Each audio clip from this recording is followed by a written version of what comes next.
Salut, c'est Ben et dans cette vidéo, je vais te présenter les 5 erreurs que tu dois absolument éviter quand tu crées ta propre collection de NFT. La première erreur, c'est de sous-estimer les frais de gaz. Créer une collection de 1000 ou encore 10 000 NFT sur la blockchain Ethereum ou Solana, ça coûte une fortune si tu passes par un contrat intelligent. Entre 2500 et 15 000 euros en frais de gaz, voire plus. Ici, tu as 3 alternatives. Ne pas passer par un site comme OpenSea, mais créer ton propre site qui va te permettre à tes acheteurs de minter leur NFT. Ainsi, tu ne payeras pas les frais de mint. Et il faut savoir que c'est vraiment ça qui coûte le plus cher, les frais de mint. Si tu veux absolument lister ta collection de NFT sur OpenSea à l'aide d'un contrat intelligent, tu peux passer par une autre blockchain où les frais de gaz sont beaucoup plus faibles, comme Polygon. Ou encore, si tu veux rester sur la blockchain Ethereum, tu peux passer par une macro qui va te permettre d'uploader tes NFT sur OpenSea sans passer par un contrat intelligent. Il y aura juste des frais de gaz à la création du premier NFT et c'est tout. L'inconvénient, c'est que c'est long, voire très long. Pour 10 000 NFT, il faut compter 14 jours de macro. Mais c'est vraiment la solution la moins chère et la plus facile pour les débutants. N'hésitez pas à regarder la vidéo qui s'affiche en haut à droite de votre écran. Dans cette vidéo, je te présente la meilleure solution pour les débutants, sans code et avec une macro. La deuxième grosse erreur, c'est penser que c'est facile. Non, créer une collection de NFT n'est pas forcément facile. Il faut que tu apprennes à créer ta collection avec un script JavaScript qui va te permettre de combiner différents calques pour former les NFT finaux. Et ensuite, tu dois apprendre à créer un contrat intelligent si bien sûr tu ne passes pas par une macro. Soit tu passes par une macro, soit tu passes par un contrat intelligent.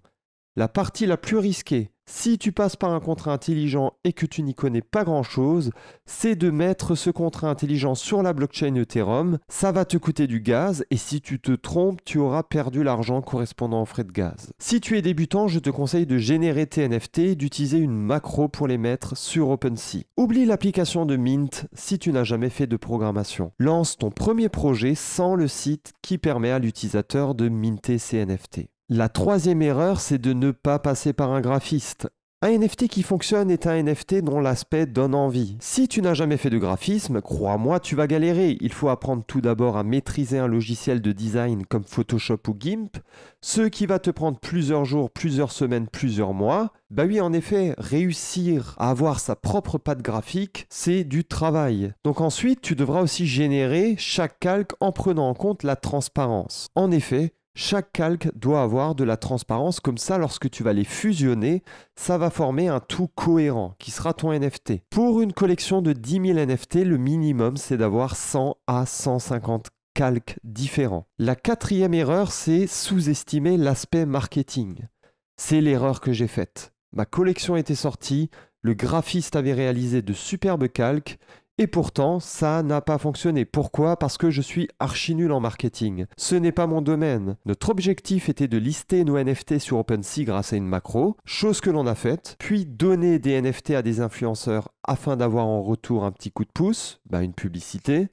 Malheureusement, on a lancé nos NFT sur la blockchain Ethereum. Pour donner un NFT, dis-toi qu'il fallait le minter et payer les frais de mint, forcément. Et en fait, c'était des centaines d'euros par NFT, donc inconcevable. De plus, on n'avait aucune assurance forcément sur la contrepartie de l'influenceur. Est-ce qu'il allait vraiment nous faire de la publicité? On n'en savait rien. Trop risqué. La cinquième erreur, c'est de ne pas savoir sur quelle blockchain tu veux développer tes NFT. Ethereum, Solana, Polygon ou encore une autre blockchain, tu dois absolument te renseigner sur les frais de gaz de ces blockchains, sur la complexité dans le déploiement de contrats intelligents et aussi sur la popularité de cette blockchain.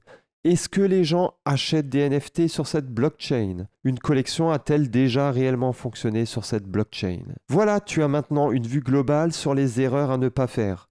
N'hésite pas à revoir cette vidéo lorsque tu vas lancer ta propre collection de NFT. Conseil d'amis. En attendant, tu peux me rejoindre sur mon Discord en description si tu as des questions. Commentez, likez et partagez cette vidéo sur les réseaux sociaux. Je te dis à bientôt dans la prochaine vidéo. Ciao ciao.